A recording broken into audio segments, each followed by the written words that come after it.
pas un problème. Bezrat Hashem, Boker Tov. Rosh Chodesh Adar. Mimi, Shenichnas Adar, Marbim Besimcha, Bezrat Hashem. Il y a une ligne de rentrer dans la joie. Hadar, Aleph, Dar. Dieu vit parmi nous. C'est pour ça qu'il faut être particulièrement en joie. Ces 60 jours que nous avons mis la Shamaïm. Donc nous étions vendredi 31 pour les Français.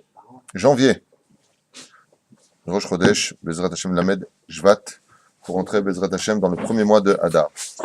Bezrat Hashem Leinu Nishmat, Michael, Shmueli, Ben Moshe, Ve Rachel, et aussi pour la fois Shlema de tous les enfants d'Israël, Bichlala Moratimi, Stella Nabet, Yehuda Ben Eliyahu, Bezrat Hashem. Sans plus tarder, nous ouvrons Bezrat Hashem une fois de plus sur la paracha de Teruma, puisqu'on est loin d'avoir fini. Chaque Baruch Hashem pan de la Torah est rempli de secrets et d'enseignements. Sans plus tarder, nous allons parler une fois de plus du don de la personne et finir avec un moussard pour faire honneur à un des plus grands rois qui a existé dans l'histoire juive, puisqu'il est quand même converti de la descendance de Ilanite, de Grèce, Bezrat Hashem, en parlant de Mumbaz, que l'on verra si je peux me donner Baba Batra Bezrat Hashem, si je me souviens bien, c'est Baba Batra Yud Aleph Hamoud Aleph. Parler un petit peu de l'intelligence de savoir donner pour comprendre à une dimension beaucoup plus élevée que ce qu'on a étudié aujourd'hui. Qu'est-ce qu'un non-juif converti au judaïsme a réalisé à propos de la paracha de Vaikrouli Teruma, ce qu'on peut appeler un roi intelligent. C'est Baba Batra, on n'est pas dans la bonne page, mais on va y aller. Tov, c'est marqué ici, tu vois, moi c'est direct, l'Aïnara. J'ouvre, tac. C'est ce qu'on appelle ici Ata d'Ishmaïa.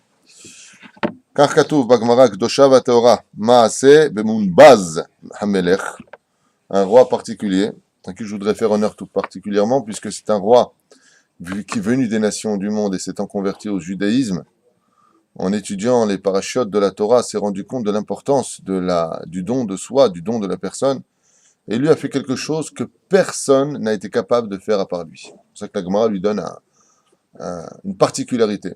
Bien des rois ont fait des dons, de la tzedaka, bien des rois ont fait tout ce qu'il y avait à faire, mais lui, il a littéralement vidé les caisses de l'État. Et à qui il les a donnés? Aux pauvres et à ceux qui étudiaient la Torah. C'est quand même curieux de faire une chose pareille. Alors je vous raconte ce qui s'est passé selon la Gemara. Vous voulez entendre? Oui. Yalla, bon, on irait. Hamelech HaKadosh Hazeh. Hamelech Munbaz. Otzrotav. Il était lui-même immensément riche et les caisses de l'État étaient on ne peut plus riches. Bishne Batzoret, pendant les années de sécheresse en Israël, c'était la sécheresse la plus totale. Et ils se sont tous mis à le regarder de haut, un petit peu en le menaçant. Ses frères, les parents, la royauté. Vamrulo, avotecha ganzu. Ken, où est-ce que c'est? Ah, pardon. Ils lui ont dit, avotecha ganzu ve'osifu al shel avotam. Tes pères, tes aïeux ont été capables de mettre de l'argent dans les caisses du roi, et leurs fils ont rajouté de l'argent sur ce qui avait déjà été mis. Ça veut dire que ce sont des économistes à de très haut niveau. C'est clair jusque-là? Ça veut dire qu'il y a 3-4 générations en arrière, les rois avaient déjà mis une tonne d'oseille de côté, et jusqu'à ton propre père, qui lui-même avait mis une tonne d'argent sur ce qui avait déjà été mis. Ça veut dire que si ce royaume est si riche que ça, c'est parce qu'on était tous, on gardait bien notre oseille, quoi. Et toi, tu viens, et t'as tout vidé. Monsieur, il vient, il vide tout, le roi. Va-t'en, mais Bazbez, Mumbaz. C'est Mumbaz, celui qui... Lui, qu'est-ce qu'il a fait? Il y a un pauvre. Combien tu as besoin? Oh, j'aimerais bien 2000 pièces. Donne-lui 4000 pièces. Soyez heureux, faites un sourire. Hop, hop. Mais attention, il n'a pas vidé l'argent des autres. Il a vidé son argent. Et quand il n'avait plus rien, il a vidé les caisses de l'État pour sauver le pays. Amar lahem avotai ganzu lemata. Va ani ganasti lemata. Qu'est-ce que je fasse si mes parents et mes grands-parents, ils étaient bêtes? C'est de ma faute. S'ils s'entraînaient, ils faisaient des pompes à la maison, ils étaient, on ne peut plus teubés. Qu'est-ce qu'ils ont fait toute leur vie, si tu as bien réfléchi? Ils ont placé de l'argent sur terre, et on n'a jamais vu un coffre-fort suivre Un corbillard. Moi, j'ai été intelligent, a dit ce roi. Eux, Ganzou les matins, Ani Ganasti les malas. Moi, j'ai envoyé l'argent en haut. Eux, ils l'ont laissé en bas. C'est-à-dire qu'ils se sont éloignés. Chez Nehemar, Emet me'eret tzmach. Car la vérité sortira, c'est-à-dire grandira, de la terre. Mais tzedek umishpat nishkaf. Mais par contre, la justice des cieux, elle nous regarde. Okay? Avotai ganzu bemakom shayat sholetet bo. Qu'est-ce que je fasse, moi? Mes aïeux, quand ils ont mis tout cet argent dans les coffres forts, ils ont mis ça malgré tout dans une possibilité que cet argent puisse être volé. C'est pour cela, il pose la question, il dit, mais combien ils avaient là-bas de gardiens? Il y avait 15 gardiens toute leur vie autour des coffres forts du palais du roi, avec des lions, avec des tigres, toutes sortes de choses. Il dit, c'est pas de teubé, ça. À tout moment, on aurait perdu la guerre, les ennemis seraient venus, ils auraient pris l'argent, on aurait tout perdu en un clin d'œil, parce que toute la richesse d'un homme, c'est dans sa tête. Ah, chez le tête beau, Vani Ganasti comme chez Enayad, sur le tête beau. Mais une fois que tu as donné de la tzedaka, personne ne peut venir voler ton argent. Ton argent, quand il a été donné, l'ange qui en a été créé, plus personne ne peut venir te le prendre. Chez Nehemar, tzedek ou mishpat, machon kis acha. Avotai ganzu davar chez En oseperot. Mais mes parents, ils étaient bêtes, il dit. Eux, ils ont pris de l'argent, ils ont mis de côté, ils ont mis de côté, ils ont mis de côté, mais ça fait pas des fruits. Tu as mis 1 million de côté, comment tu récupères? 1 million? Et même si tu récupères 1,2 million, mais ça reste toujours dans la valeur de l'argent elle-même. C'est pas quelque chose qui va t'apporter beaucoup, beaucoup plus. Surtout dans notre génération. À l'époque, en Suisse, à la limite. Va'ani ganasti davar shose perot. Il dit, mais moi, mon baz amelech alav shalom. Il dit, mais moi, l'argent que j'ai donné en tzedaka, chaque seconde, il a fait des fruits inouïs. Pourquoi? Parce que celui-là, je lui ai donné pourquoi? Pour qu'il puisse mettre son fils à l'école juive. Il n'avait pas de quoi payer l'école juive. Un Talmud Torah. Okay? Je lui ai dit, combien ça coûte? 400 euros. 400 euros, c'est moi qui paye ces 400 euros. Mais lui, quand il va grandir, ce fils, oui, non seulement faire des brachot, tout ce qu'il va faire comme mitzvot, il va se renforcer dans la imuna, dans les Ratchamaïm. Le roi Mounbaz, il dit, mais ça c'est pour moi, sur mon compte bancaire, à moi dans les cieux. Pour des billets que je donne tous les mois, ça c'est pour moi. C'est moi qui suis le gagnant. Maintenant, lui, il va pas se marier maintenant avec une chilonite, il va se marier avec une charédite, il va créer un foyer juif, il va avoir des enfants qui vont être élevés aussi dans un Talmud Torah. Tout ce salaire, de toute cette Torah, toute cette joie qu'il y aura chez eux à la maison, c'est grâce au fait que moi, j'ai soutenu cet enfant. Je l'ai tenu. Donc, tu vois bien qu'au sapérot, au sapérot, ça crée des fruits et des fruits et des fruits et des fruits. Tu peux pas savoir que d'une pièce, combien, Bezrat Hashem, cet homme-là peut devenir riche. C'est pour ça que je dis souvent qu'une des plus grandes tzedaka qui existent dans ce monde, c'est le gmar. Tu fais donc un gmar. D'accord? Je connais un qui a fait ça à Yerushalayim, il a mis 100 000 shekels dans un gmar. 100 000 shekels. Donc les pauvres, ils viennent, ils s'en prennent cet argent, ils doivent le rendre, bien entendu. Ouais. À la fin de sa vie, cet homme-là, quand il part de ce monde, on va lui annoncer dans les yeux qu'il a sauvé à peu près entre 5 000 ou 7 000 familles, qu'il ne connaît pas. Il dit comment? Lui, miskin, ils lui ont coupé l'électricité, hop! Il est venu au Gmach, il a pu prendre cet argent, il a rendu cet argent, il y a un autre qui est venu derrière. Hop! Il n'avait pas de quoi faire Shabbat, il devait recevoir son argent de je ne sais pas où, il a pu faire son Shabbat grâce à toi. Combien de joie! C'est une machine à laver. Le Gmar, c'est comme si tu achètes une machine à laver. Ça va te coûter peut-être 1600 shekels, mais elle va te laver des tonnes de linge. C'est exactement la même chose, un Gmar. Donc c'est extraordinaire, et c'est ce qu'il dit ici. Il dit, mais moi, j'ai mis mon argent là où il fallait. La reine se perot chez Nehemar, comme c'est marqué, Amrou tzadik ki tov, ki peri me'al alehem. Comme le tzadik Baruch Hashem, c'est tov lo. Bezrat Hashem. Yochlu avotai. Et ils n'ont rien mangé. Otrot mamon, vani ganasi otrot nefashot. Et là, regardez ce qu'il dit, c'est encore très beau. Regardez les réflexions de ce personnage extraordinaire qui était Mounbaz. Il dit, eux, qu'est-ce qu'ils ont mis de côté toute leur vie? Qu'est-ce qu'ils ont mis de côté? De l'argent. Moi, j'ai mis de côté des âmes. Tu sais combien j'ai sauvé de vies? Une histoire qui s'est passée à Paris, qui m'a beaucoup, beaucoup, beaucoup touché. Un homme qui avait des supermarchés, qui avait une grande macolette, et malheureusement, pour X raison, cet homme-là est tombé de ses nechassim. Il est tombé de sa situation. Il est parti voir un homme qui avait beaucoup, beaucoup d'argent de côté. En Suisse, en France, au Canada, je ne sais pas où il était, peu importe. Il a eu le temps de mettre tellement d'argent que de faire un trou dans sa poche, ça ne l'aurait pas vraiment dérangé. Et cet homme-là n'a pas voulu l'aider. Il n'a pas voulu l'aider. Il dit, non, tu sais, en ce moment, c'est un peu dur. C'est dur pour tout le monde, hein. Chacun sa vie, quoi. Comme ça, le dimanche qui a suivi, cet homme-là s'est suicidé. Le Baal Macolette, il s'est suicidé. Il s'est mis, je crois, une balle dans la tête, si je me souviens bien, ou il a mis du cachet. Il est mort. Et c'est exactement ce qui a marqué ici. Il dit, toi, qu'est-ce que tu as mis de côté toute ta vie? Des billets. Moi, en aidant ceux qui étaient dans la grande situation dans laquelle je viens d'expliquer, j'ai sauvé des âmes. Comme on l'a vu avec Ish Gamzo dans Masechet Ta'anit Bedaf Kafalef Amoud Aleph là-bas. On avait parlé de Ish Gamzo, qui ayant un tout petit peu tardé pour donner du pain le temps qu'il décharge la marchandise, le pauvre est resté mort de faim. Il est décédé, le pauvre. Donc c'est ce qu'il dit. Il dit, moi, j'ai pas mis des billets de côté. Moi, j'ai mis des âmes juives de côté. Moi, j'ai sauvé des âmes. Et on sait que celui qui sauve une seule âme, c'est comme si qu'il a sauvé un monde entier. Vous imaginez un homme qui débarque, comme l'Avrichim que nous avons ici. Nous avons 22 Avrichim qui rêvent d'une seule chose, manger le midi ici. Ils mangent un peu de thon, un peu de trucs. On n'a pas encore trouvé Bezrat Hashem, celui qui viendra dire, voilà, combien ça coûte le midi pour tous les Avrichim. C'est moi qui offre les seudas de tous les midis. Comme à Yerushalayim, mon frère, il a trouvé, grâce à Dieu, un Torem qui vient et dire, moi, l'Avrichim, c'est pour moi. Ils sont 57 là-bas. Donc, tous les jours à midi, il y a quelqu'un qui débarque. Vous vous rendez compte que cet homme-là nourrit des Talmidei Chachamim fois 57 fois 320 jours par an. Vous vous rendez compte combien vous mechavev otam? Et dans le Birkat Amazon, ils le bénissent tous les jours, 57 avrechim, tous les jours. Lui, il n'a pas créé de l'argent, lui a créé des âmes. Quand ils sentent la viande, le poulet qui arrive, parce qu'il ne fait pas petit, il fait bien. Quelqu'un qui gagne de l'argent à la sueur de son front, pas Stam. Non, je veux, moi, les inviter. C'est un Avram Avinu ambulant. Vous vous rendez compte, c'est ce qu'il dit, mon base. Il dit, vous avez mis quoi de côté toute votre vie? Du billet, du matériel. Moi, j'ai mis des âmes de côté. Moi, j'ai fait vivre des âmes. J'ai rendu le sourire à des gens. Qu'est-ce que vous avez mis de côté? Rien.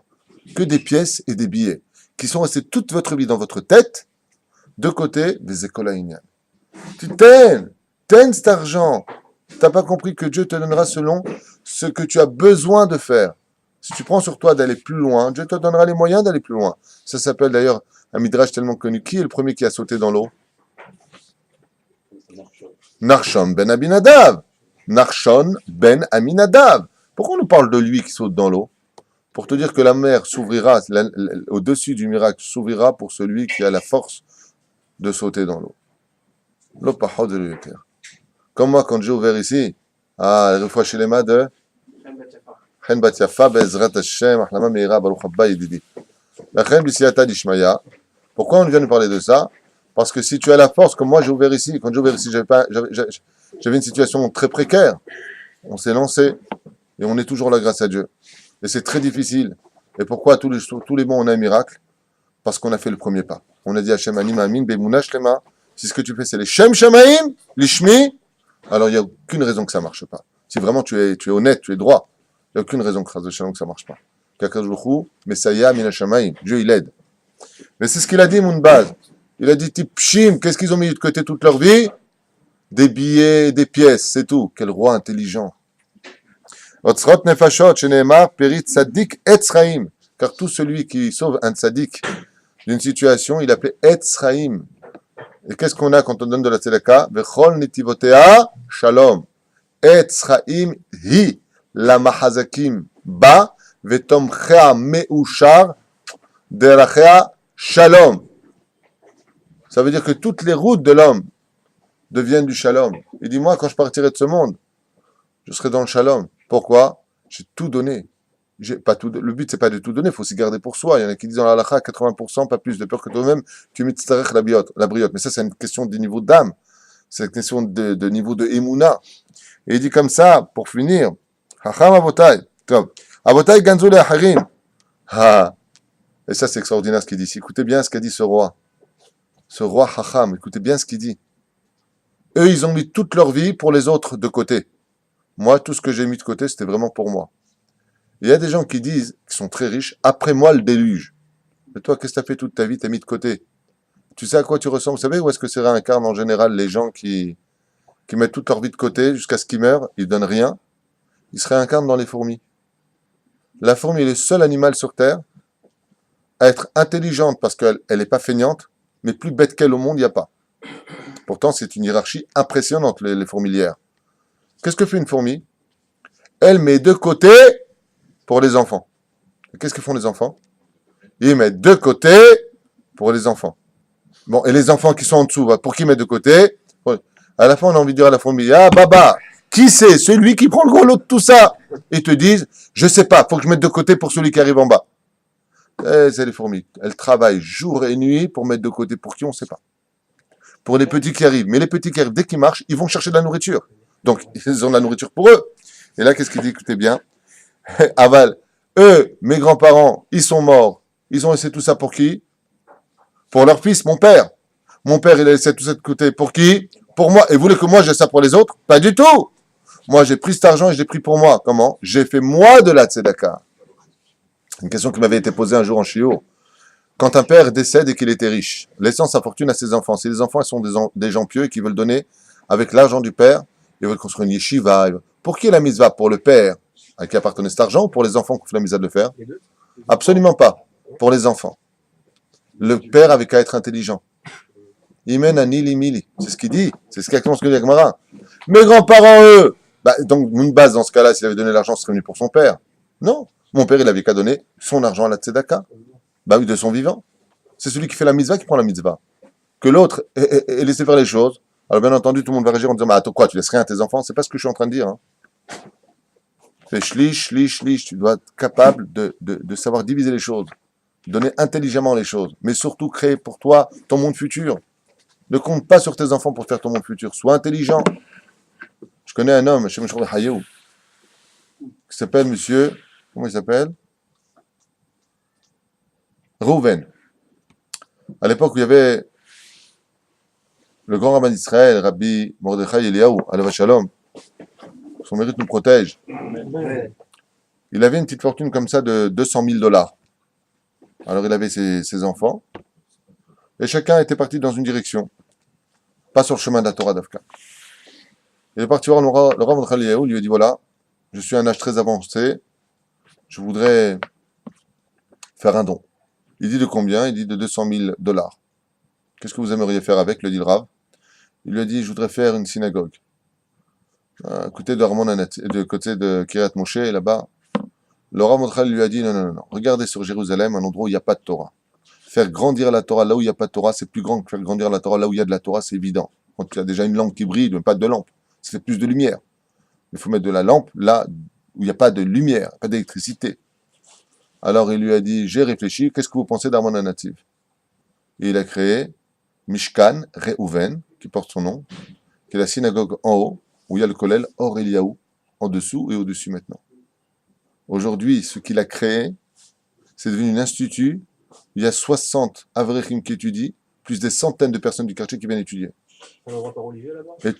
Un endroit pas religieux du tout, qui est devenu religieux grâce Baruch Hashem, au travail qui a été fait là-bas par le Rav Garbian, mon Rav.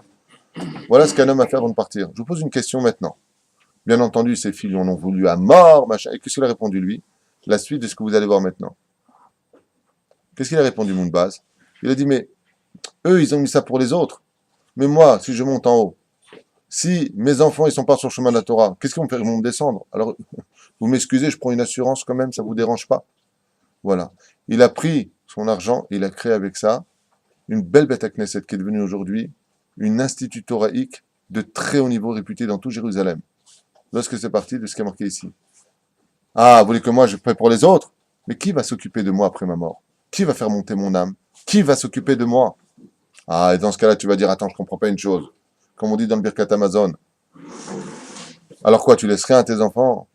Il dit, mais la plus belle garantie pour les enfants qui, eux, soient dans l'opulence financière, vous savez c'est quoi? Vous le dites tous les jours dans le Birkat Amazon. Maurice, tu le dis tous les jours dans le Birkat Amazon. Quelle est la meilleure garantie que tes enfants ne manquent jamais de manger? Vous le dites tous les jours dans le Birkat Amazon. Mais l'orati tzadik ne'ezav vezar'om evakesh lahim. Je n'ai jamais vu un tzadik abandonné, et encore moins sa descendance demander du pain. Donc, dans le Birkat Amazon, vous dites que la meilleure garantie pour vos enfants qu'ils aient de la parnassa, c'est quoi? Que si toi tu es tzadik, l'orati tzadik ne'ezav, si le tzadik, il est vraiment tzadik, il a assuré financièrement l'avenir de ses enfants. vezar'o, sa descendance, mevakesh lahem, ils ne demanderont jamais du pain. Ils auront toujours ce qu'il faut sur la table. Et c'est ce qu'a dit ce monsieur Rouven. Il a dit, moi, j'ai étudié la Torah, j'ai eu le srout Baruch Hashem de m'asseoir, je ne fais pas d'averot, je donne beaucoup de tzedaka, ce qu'on appelle srout avot. Mon srout, c'est mon héritage pour mes enfants. Et bien, il aura ses enfants, chacun travaille à la banque, l'autre travaille à droite, l'autre travaille à gauche. Kol wahad, il a sa place. Aval vis-à-vis de moi après la mort, il faut que j'ai ce qu'il dit mon base. Quel chacham. Il dit, Veganzu laharim, va'ani ganasti la'atzmi. Moi, ce que j'ai envoyé, c'est pour moi. Shenemar, venatenu. Comment tu dis le mot venatenu? Vav, nun, vena, taf, nun, vav. Donc, que je le lis de ce sens-là, je peux aussi le lire de ce sens-là. Quand tu as marqué tu donnes en hébreu, tu peux lire l'hébreu. En hébreu, tu peux le lire dans le sens de donner, et tu le retrouves aussi dans le sens de reprendre. Quand tu donnes, c'est toi qui prends. Vaikrouli. C'est pour toi que tu prends, c'est pas pour les autres. Ouais. Shenemar, v'lech tzedaka avotai. Ken? Ganzu la'olam hazeh, va'ani ganasi la'olam haba. Eux, ils ont pris tout ce qu'ils ont pris dans ce monde, pour ce monde d'ici-bas. Tandis que moi, tout ce que j'ai pris, je l'ai envoyé au monde futur. Qu'est-ce que c'est? Vous savez, c'est quoi un pauvre? Attends, me dit, ma mashmout shel mila ani. Vous savez, c'est quoi un pauvre? Un pauvre, c'est le passeur du monde futur. Ça veut dire que, concrètement, l'argent ne peut pas l'emmener dans le monde futur. Il faut passer par la 4e dimension. Qu'est-ce que c'est la 4e dimension? C'est le pauvre. Le pauvre, c'est la porte de la 4e dimension. C'est ce que dit la Gemara, c'est pas de moi. Le pauvre, c'est celui qui te permet, en lui donnant ton argent, de te prendre cet argent-là spirituel et de l'emmener dans ton monde futur. Imagine maintenant que vous vouliez prendre tout ce que vous avez, vous l'emmener avec vous. C'est possible ou pas? C'est pas possible. On a dit, on n'a jamais vu un corbillard suivi de son coffre-fort. Et disait non, Nachon. Si tu veux faire passer ton corbillard dans le monde futur, alors tu prends tout simplement cet argent et tu le mets dans la 4e dimension. Et la Gemara, comment elle nous dit ça? Elle dit, tu sais pourquoi Dieu a créé les pauvres? Pour que ceux qui aient les moyens puissent faire la capara de leurs fautes et envoyer dans leur monde futur de quoi s'acheter un monde futur. Mais est-ce que ça marche ça quand on est marié? C'est-à-dire que nous on fait la mitzvah. Est-ce que l'épouse elle bénéficie aussi? Une épouse pour un homme est son associé à 100%. Tout ce que fait un homme dans les mitzvot de la Torah, la femme en profite à 100%. Donc dire si le bel il donne de l'argent tzedaka, maaser, donc la femme aussi elle a exactement le même salaire. Parce que la femme est le mazal de l'homme. Maintenant, si la femme s'y oppose et que ça devient des scandales, elle perd de la valeur dans sa tzedaka. Il ferait mieux de se taire. Surtout si l'argent a déjà été donné, ne viens surtout pas le regretter. Vice-versa aussi. Une femme ne peut pas donner sans l'autorisation de son mari de la tzedaka. Sauf si cette tzedaka vient de son travail et qu'un accord a été mis en application sur le domaine de la halakha entre le mari et la femme. C'est-à-dire que, voilà, je travaille, est-ce que tu me permets que mon argent, je fasse ce que je veux? À partir de ce moment-là, elle le peut. Ou avant le mariage, si cette femme était aisée, elle dit, regarde, je veux un contrat de mariage, puisque tout ce qui appartient à la femme appartient à l'homme. Tu dis ça dans les temps modernes d'aujourd'hui, tu te prends une balle dans la tête. Mais en tout cas, c'est comme ça que Dieu, le roi des rois, voit les choses. Alors dans ce cas-là, dans la Ketouba, on fait stipuler que, on fait un rajout, d'autres termes sur la Ketouba, comme quoi que la fortune de la femme n'appartient qu'à la fortune de la femme et ne sera pas assujettie à la volonté de l'homme, puisqu'elle l'avait avant son mariage. Elle vient avec Céline Dounia à elle. Donc, il faut le stipuler dans le mariage, faire signer par 2 témoins, mais Nigmar Asipour. C'est bon, pas shoot. Car est parti devant toi, Tzidkatecha. Qui sont les premiers anges qui accompagnent un homme le jour de sa mort, les premiers qui marchent devant lui? Les premiers. C'est qui? C'est les anges de la Tzedaka. Vous savez pourquoi? Parce que si vous avez déjà vu les gladiateurs, comment ils sont foutus, pas comme nous les Tunisiens, on a du Nutella qui coule. Eux, ils avaient des plaques de chocolat. Ouais. Ils sont en V, baraqués, ils savent très bien se battre.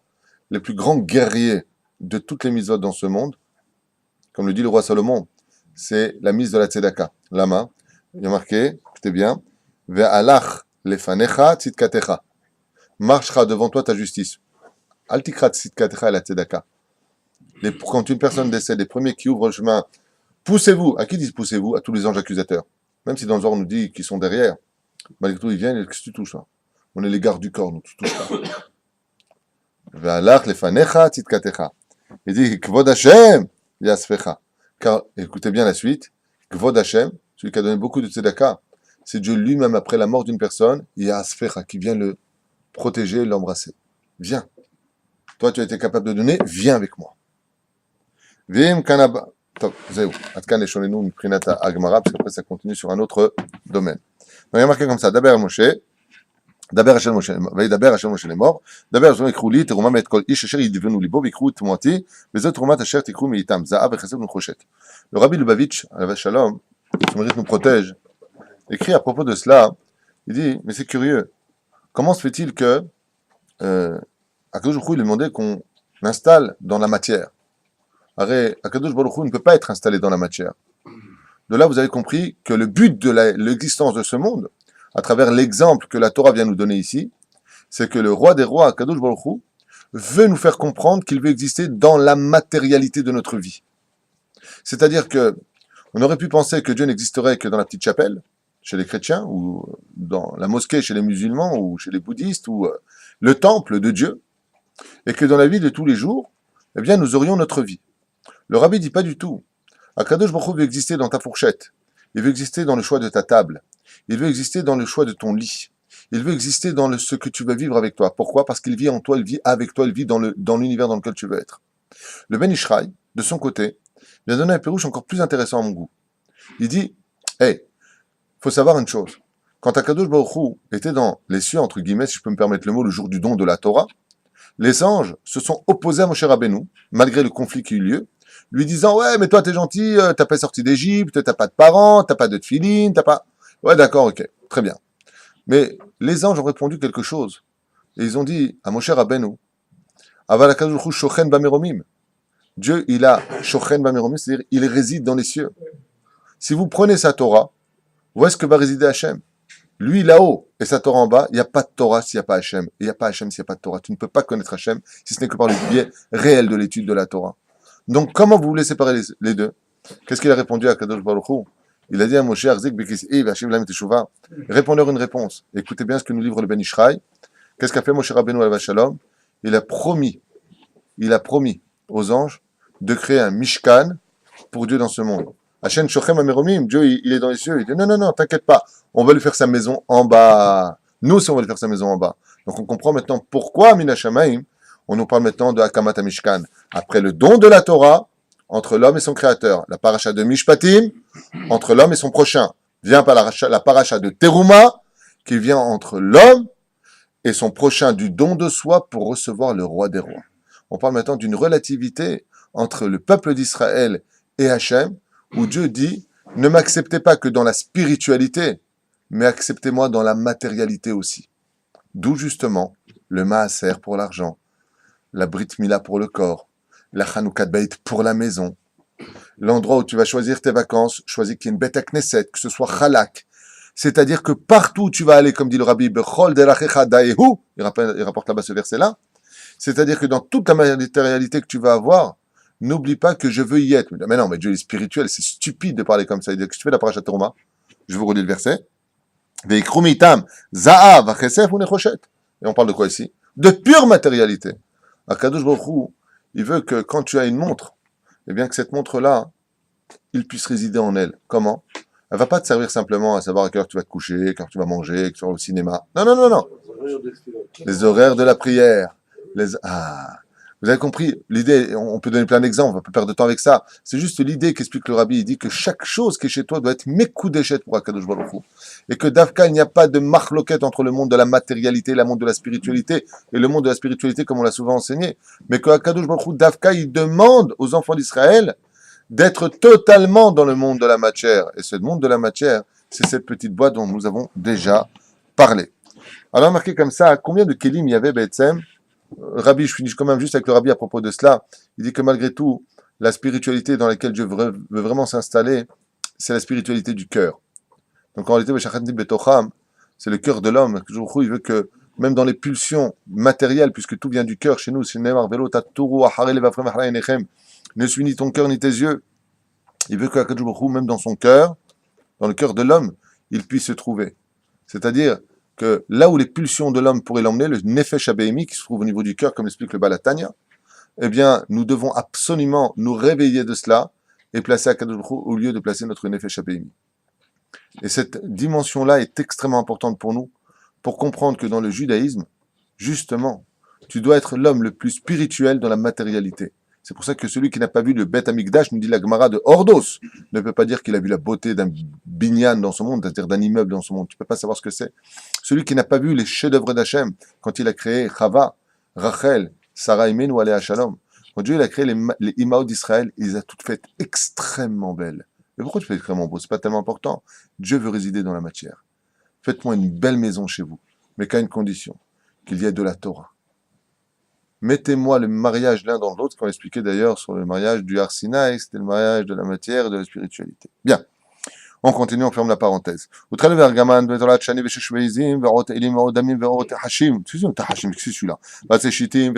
Tisperu etev, si vous comptez exactement, vous allez comprendre de quoi est-ce que l'on parle. À propos de l'Ishmi, comme explique Maran Ben Ishraï, Bameh Dvarim Amorim, Omer Maran Ben Ishraï, tous les Kélim du Beth Amikdash étaient composés de combien en tout et pour tout? Combien il y avait de Kélim au Beth Amikdash? Il y en avait 5, il y en avait 10, il y en avait 15, il y en avait 20, il y en avait 30, il y en avait 50. Combien il y avait? L'Ishmi. Faites ça en mon nom. Ma Perouch Adavar, Kotel Maran Ben Ishraï, l'Ishmi, en mon nom. Quel nom? Celui qui n'a pas pu descendre, celui que je veux mettre dans la matière, celui que je veux accompagner, celui qui est déjà tombé dans la matière. Le nom de Dieu est divisé en deux. Yudke est en haut, Vavke est en bas. D'accord? Donc, nous, on doit faire les Yahad Hashem. Yudke bevavke lishmi. Recoller mon nom. Donc, quel nom faut faire descendre? 15. Yudke. Combien on a de Kelim? 15. On avait 15 Kelim dans le Beth Amikdash. Donc, qui étaient tous faits de Zahab, de Nechoshet, ou de Kesef, ou même de bois de Shittim. D'accord? Et pourquoi est-ce qu'on avait besoin de ces 15 Dafka Kelim qui étaient dans le Beth Amikdash, qui correspond au Yudke qu'il fallait faire descendre? Et c'est ce que veut dire Rashi Akadosh selon le Ben Ishraï. Mazé Lishmi, que chaque ustensile qui sera fabriqué dans le Beth Amikdash soit fait au nom de Yudke. 15, il y en avait exactement pour Yudke. Après maintenant de Telech Eled Vergamot Zolat Sheni, on nous parle maintenant de Techashim. Vas-y Techashim, c'était la peau sur laquelle nous devions placer les tentures, vous savez, sur le Mishkan. Le Midrash, on raconte un petit peu l'histoire bizarre sur ce Tahash. Arrête, à la création du monde, Shtabach Vitalesh Molad, Akadosh Baruch Hu a créé absolument tout. Tout a été créé à la création du monde. Ensuite, il y a eu des transformations. Et ensuite, même des disparitions. C'est-à-dire que les brontosaures, les dinosaures connus de la préhistoire, viennent tous de la création. Il y a une marloquette sur ça dans un midrash qui dit que ça vient d'un monde antérieur, qui est resté en tant que fossile.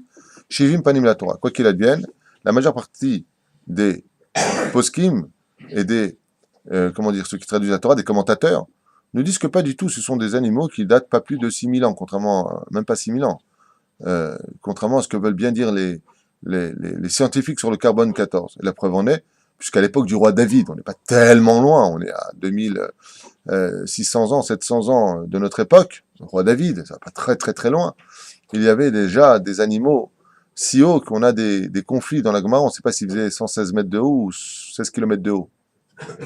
On ne sait même pas quelle taille ils avaient, tellement ils étaient immenses, puisque David les compare à des montagnes incommensurables. C'est-à-dire, c'est pas l'Himalaya, c'est plus haut que l'Himalaya. Quand tu parles du dinosaure, il fait un peu jouer à côté, tu vois. Il s'appelait comment d'ailleurs? Le Rehem, il a fait. Il en parle dans les Teilim. Le Rehem, espèce d'énorme animal. Bon. Ces animaux ont disparu, pardon? Ils ressemblaient, si tu veux savoir, à une espèce de gros rhinocéros. Ouais. Il y en a qui disent qu'il ressemblait à une espèce de taureau. On ne sait pas exactement à quoi il ressemblait, mais ce que tout le monde dit, c'est que cet animal-là était d'une telle taille que le roi David faisait paître un jour son troupeau sur cette montagne, et que le rem s'est levé, qu'il a été éjecté dans l'espace. Alors, est-ce que c'est du Tintin et Milou? Est-ce que ça veut dire du pshat? Est-ce qu'il y a du sod là-dedans? Je n'en sais rien. Selon Rashi, le pshat, c'est le pshat. On dit que le roi David, d'ailleurs, quand il est tombé, il a eu le temps de faire 15 télim. Imagine un peu la chute. Il a le temps, qu'est-ce que tu fais? Je fais des télim shir, la mahalote. Ouais. Le roi David a prié à Kadosh, il a été freiné juste avant le sol. Il a eu un miracle qui lui a sauvé la vie. Il a éjecté et marqué Kimat dans l'espace. Il est passé entre l'atmosphère et la stratosphère. Là où il n'y a plus d'air. Ouais. C'est vrai, c'est faux, j'en sais rien, mais en tout cas, pour qu'il puisse expulser là-haut, c'est sûr que c'était pas un petit dinosaure. Hein. Donc vous voyez bien que tous ces animaux-là existaient. Le seul animal qui n'a jamais existé, il n'a existé que pour 1 heure. C'est le Tahash. Le Midrash nous dit que le Tahash n'a existé que pour 1 seule heure. que pour la fabrication du tabernacle. Juste pour cela. Alors la question c'est pourquoi? D'abord, qui était cet animal? Selon la tradition juive, le tahash se traduirait, selon l'animal légendaire que nous connaissons tous en français, c'est la licorne. Pourquoi?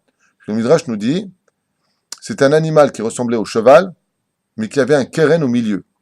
Donc, c'est quoi c'est une licorne. Hein. Vous voyez que ces trucs dits mythologiques ont malgré tout toutes leurs références dans le Talmud et dans nos Midrashim. Et cet animal avait une particularité, c'est qu'aucun animal n'a eu une peau aussi belle et de qualité que le tahash dans l'histoire de l'humanité. Jamais, jamais, jamais, jamais. C'est un animal qui, selon la tradition juive, possédait en lui 7 couleurs différentes. Une peau de 7 couleurs différentes. 7 couleurs inconnues au bataillon, plus belles les unes que les autres. Pose la question, pourquoi Dieu n'a pas créé la création du monde? Il y en a qui disent comme ça que Adam Arishon, quand il a été créé, le 5e jour, ont été créés d'abord les animaux, et lui est venu le 6e jour. Akadosh Baruch Hu, quand il a créé les animaux, il a pris de chaque animal une caractéristique et il l'a mis dans l'homme. C'est ce qu'on dit d'ailleurs tous les jours dans la prière avant Odou. Et que tu as en toi la force du lion, de l'aigle, de Tzvi. Hein? Pourquoi? Pour faire la volonté de ton Père. Dans chacun de nous, nous avons un instinct animal qui doit servir le divin. Par exemple, le matin, tu n'arrives pas à te lever comme un lion.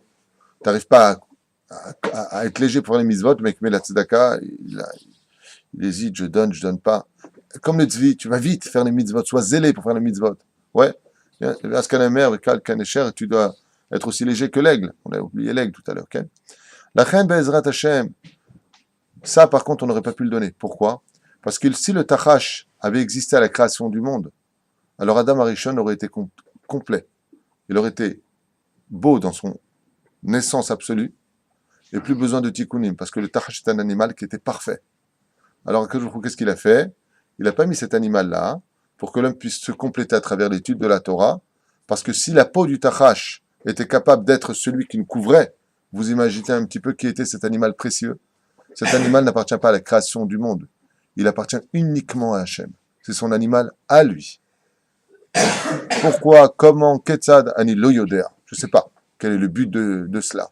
Mais ce qu'on sait, c'est qu'Akadosh Baruch Hu Yishtabach Shemo Lahad a créé justement que pour cela, que pour le fondement Bezrat Hashem de la tenture que nous trouvions sur Mais comment ça fait pour garder la peau? Qui a tué l'animal pour garder la peau? Moshe Rabbeinu. Moshe là. Il n'a pas été créé avant là, une heure, vous avez dit qu'il a été créé. Il a été créé juste avant, dans cette paracha, il a été créé. Pour la paracha de Teruma, Akadosh Baruch Hu a envoyé les Techashim. Les Techashim, c'est le Tahash. Bezrat Hashem. ככה זה כתוב. ככל אשר אני מראה אותך את תבנית המשכן ואת תבנית כליו וכן תעשו ועשו ארון עצי שיטים ומטעים וחצי אורכו.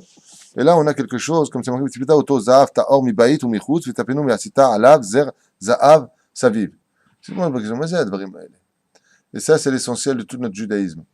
Comment était fait B'siyata d'Ishmaya le tabernacle? Comment est-ce qu'il était fait? Le Aaron Haïdout, l'arche d'alliance, elle était faite d'or à l'extérieur, d'or à l'intérieur, et au milieu, il y avait du bois de chittim. Donc il y avait du bois. Bien d'accord. Pour le fabriquer, comment il fallait faire? Il fallait faire une caisse en or, une caisse en bois de chittim, qui rentrait dans la caisse en or, et encore une caisse en or plus petite, qui rentrait sur la caisse du bois de chittim. La main. Pourquoi est-ce que Akadosh Baruch Hu a demandé une chose pareille? Im en derech eretz, im en kemach, en Torah. Im en Torah, en kemach. Le bois de Shittim qui était placé au milieu, qui avait été emmené par Yaakov Avinu alav shalom beruach kodsho en Égypte, d'où il y avait du bois de Shittim dans le désert. Yaakov Avinu a demandé à sa descendance de mettre du bois de Shittim de côté et que quand ils sortiraient du pays d'Égypte, qu'ils le prennent avec eux. Ils ne savaient pas pourquoi. Jusqu'au jour où Moshe leur a dit « Apportez-moi le bois de Shittim ». Ce bois-là représente l'étude de la Torah. L'or de chaque côté veut dire que Akadosh Baruch Hu veut qu'il y ait une association. Ceux qui soutiennent le Etz Shittim, celui qui est au milieu des choses, de l'or devant et de l'or derrière. Que Bezrat Hashem, comme on dit, que ceux qui étudient la Torah soient toujours dans la tranquillité après le don. Teruma, qu'il y ait de l'or et de l'or. de chaque côté et au milieu du bois de Shittim. Le bois de Shittim représente les Lomdei Torah, tandis que ceux qui sont de chaque côté sont ceux qui soutiennent ceux qui étudient la Torah. C'est une des explications qui est donnée. Une autre explication, Rabotai, qui nous est donnée ici, c'est un des principes fondamentaux du judaïsme qu'on appelle être intérieur comme extérieur. Car Dieu ne peut résider dans la boîte que si l'intérieur est la parfaite copie de l'extérieur. Si vous avez compris ce que je suis en train de vous dire, je vous parle de la mauvaise vertu de ce que l'on appelle l'hypocrisie. Akadosh Baruch Hu nous dit Veshachanti betocham, je veux résider en vous. D'accord, mais dans notre cœur à nous. L'exemple, Ve'asuli tavnit, vous allez me leur montrer comment faire le moule. Ma katuv shama, il nous dit non, alors je vous explique. L'extérieur et l'intérieur doivent être exactement les mêmes, c'est-à-dire qu'un juif se doit d'être ce que tu vois dans sa vie, le même personnage de ce qu'il est réellement dans sa vie à lui.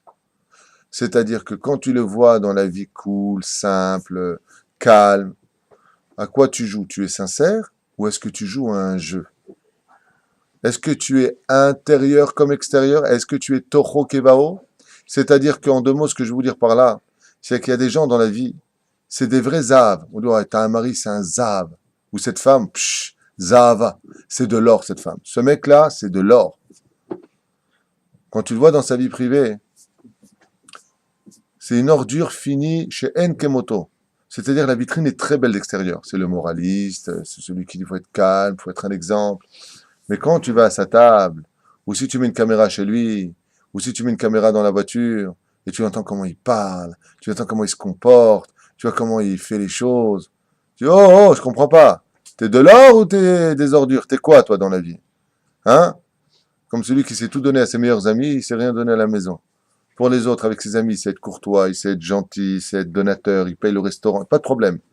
Mais avec sa femme et ses enfants, rien. Il donne que le pire de lui-même. Celui-là, tu peux être certain que s'il a une kippa sur la tête, elle sert à rien.